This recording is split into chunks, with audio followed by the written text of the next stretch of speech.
Waalaikumsalam warahmatullahi wabarakatuh. Jumpa lagi dengan saya Dewi Purningsi, CGP Angkatan 10 Kabupaten Pemalang. Saat ini saya tidak sendiri, saya bersama Kepala Sekolah SD Negeri 03 Gunung Jaya, beliau Pak Taryono. Kali ini saya ingin berbincang dengan beliau tentang keputusan kepemimpinan. Ada beberapa pertanyaan, Pak. Nah, pertanyaan pertama, selama ini bagaimana Anda dapat mengidentifikasi kasus-kasus yang merupakan dilema etika atau bujukan moral?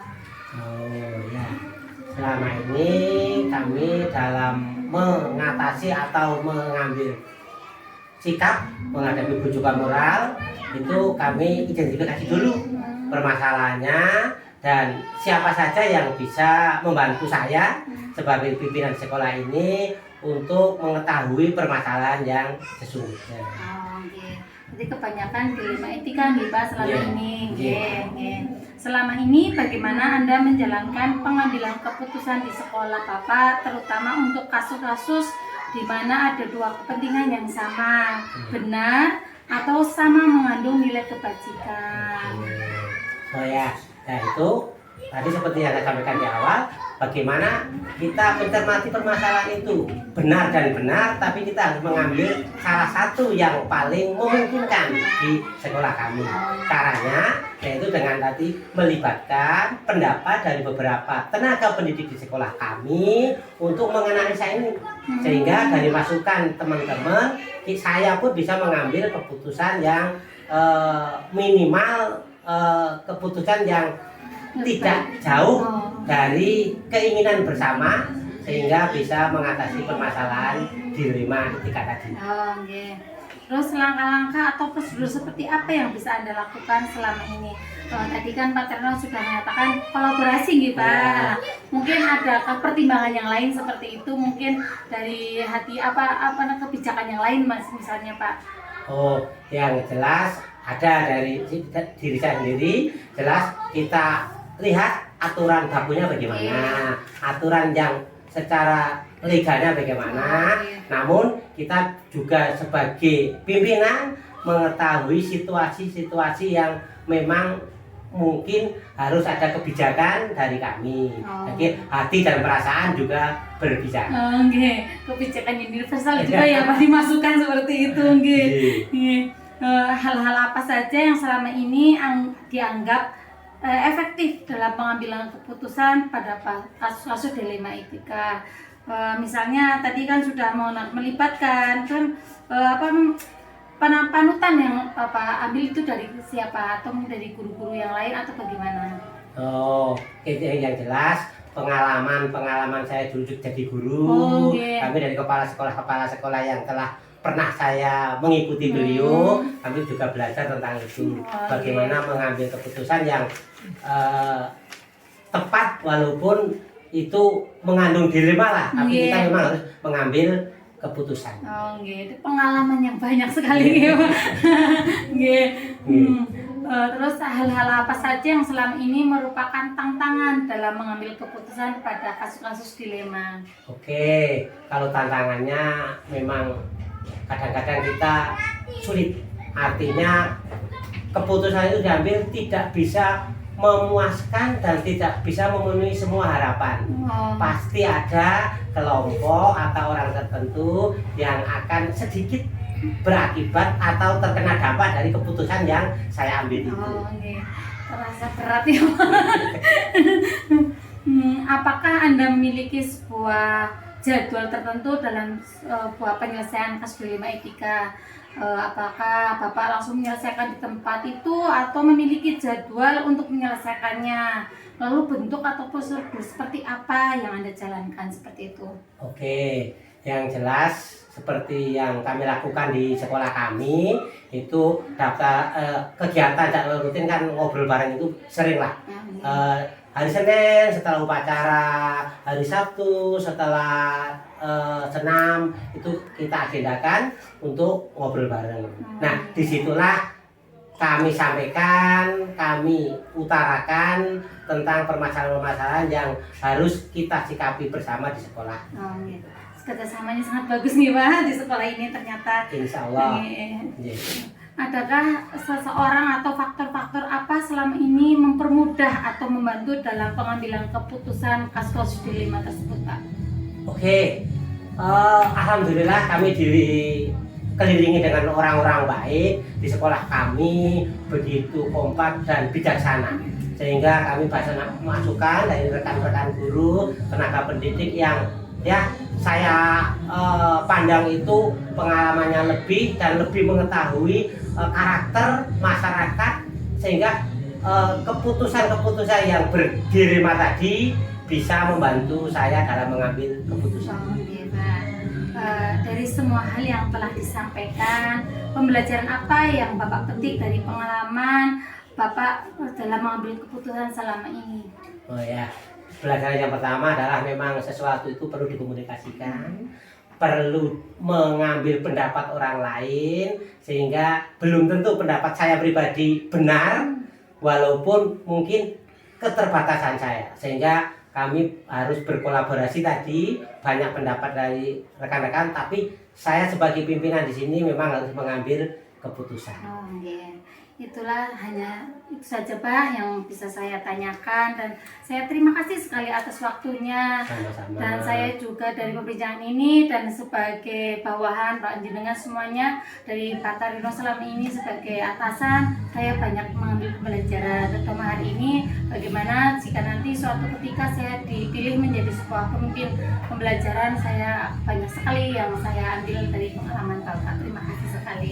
Itulah tadi percakapan saya dengan Kepala Sekolah SD 03 Gunung Jaya. Beliau adalah atasan saya di Satuan Pendidikan. Memang beliau adalah kepala sekolah yang sangat-sangat saya idolakan, dan semoga video ini menjadi pembelajaran untuk saya dan yang menyaksikan. Terima kasih. Assalamualaikum warahmatullahi wabarakatuh. Waalaikumsalam warahmatullahi wabarakatuh.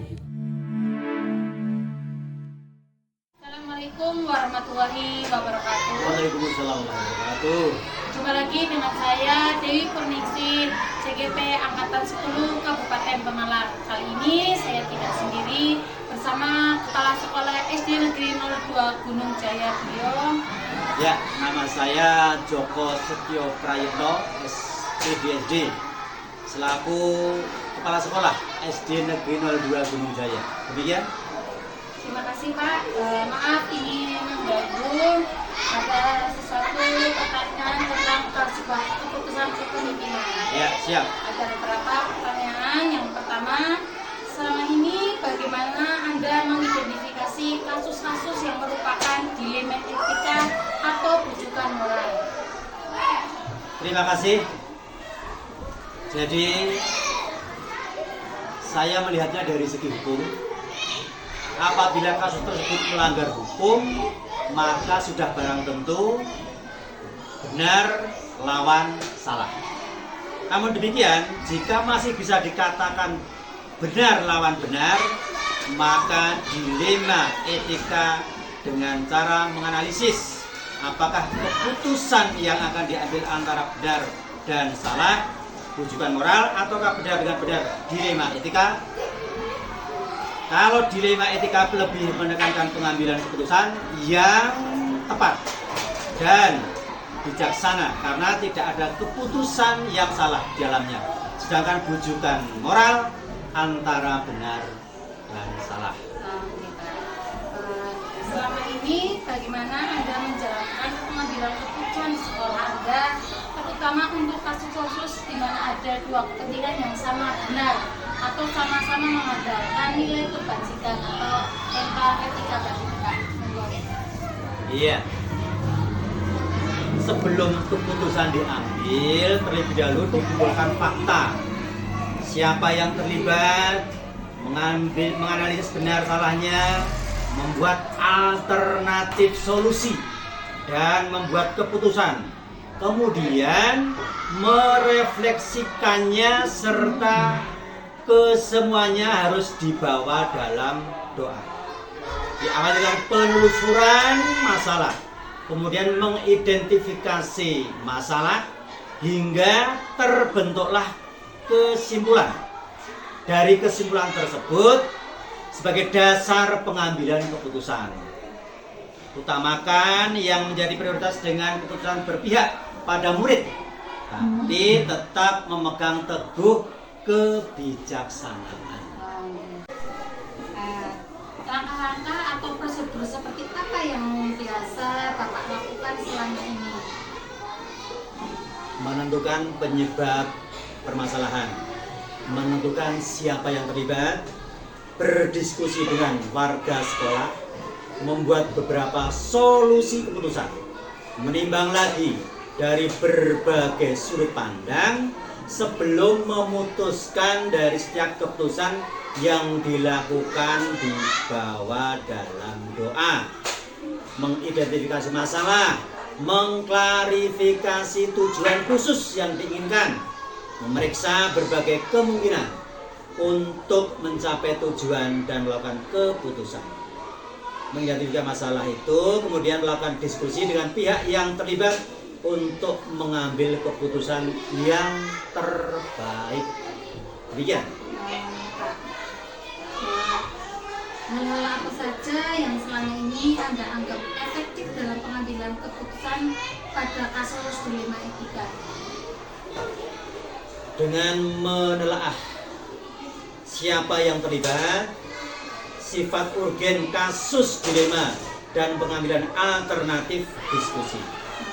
Membayangkan sosok pepanutan untuk mengambil keputusan serta bijaksana dengan mempertimbangkan situasi dan kepentingan yang terlibat. Kemudian, hal-hal apa saja yang selama ini merupakan tantangan dalam mengambil keputusan pada kasus dilema etika? Ya, mencari keputusan yang terbaik karena keduanya merupakan masalah yang sama-sama benar, yang harus menguntungkan kedua belah pihak, tidak boleh memihak salah satu.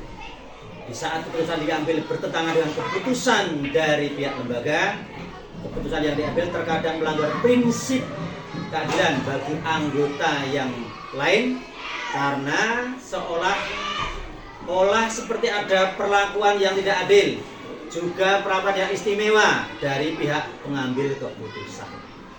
Demikian. Apakah Anda memiliki sebuah tata kelola atau jadwal tertentu dalam sebuah penyelesaian kasus dilema etika? Apakah Anda langsung menyelesaikan di tempat atau mungkin di sebuah jadwal untuk menyelesaikan bentuk atau prosedur seperti apa yang Anda lakukan? Ya, jika masalahnya itu ringan atau dianggap biasa, maka langsung diputuskan. Namun demikian, jika masalah berat, berisiko, maka dilakukan proses seperti yang dijelaskan di poin 3 tadi, sesuai dengan tingkat kompleksitas kasus yang terjadi. Seringkali masalah diselesaikan pada saat itu juga, tapi ada juga masalah yang memang benar-benar harus diselesaikan pada jadwal tertentu sesuai dengan keberpihakan kepada siswa. Adakah seseorang atau faktor-faktor apa yang selama ini mempermudah atau membantu Bapak dalam mengambil keputusan dalam kasus dilema etika? Iya, kalau faktor-faktor tersebut ya selalu mengajak warga sekolah, stakeholder yang ada, wali murid, orang-orang yang memiliki kedekatan dengan permasalahan, pihak yang terkait dengan permasalahan, dan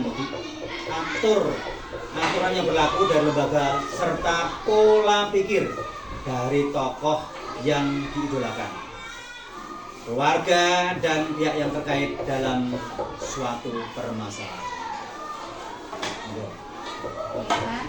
Dari semua hal yang telah disampaikan, pembelajaran apa yang dapat Anda petik dari pengalaman Bapak mengambil keputusan dilema etika?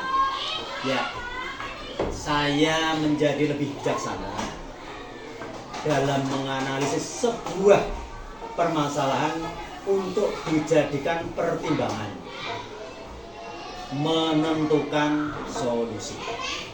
setiap pengambilan keputusan itu harus dilakukan sesuai dengan nilai kebajikan dan berpihak pada murid, serta mengambil keputusan pasti akan memiliki risiko, menanggung risiko.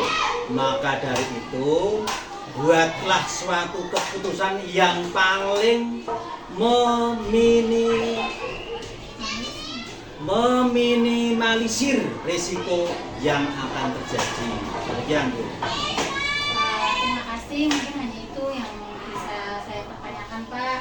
Saya terima kasih sehingga kedepannya jika memang Tuhan mengizinkan saya sebagai seorang pemimpin pembelajaran, saya bisa mengambil pembelajaran dari Pak Joko tadi. Amin. Bahwa seorang pemimpin pembelajaran harus bijaksana, harus berpusat pada kepentingan bersama seperti itu dan melibatkan semua warga sekolah. Terima kasih sekali, Pak. Terima kasih. Akhirnya nih, Pak. Ya, itulah tadi percakapan saya dengan Bapak Kepala Sekolah. Beliau adalah Kepala SD Negeri 0 Gunung Jaya yang saya sangat hormati, dan kali ini banyak pembelajaran yang saya ambil. Terima kasih. Assalamualaikum warahmatullahi wabarakatuh. Waalaikumsalam warahmatullahi wabarakatuh.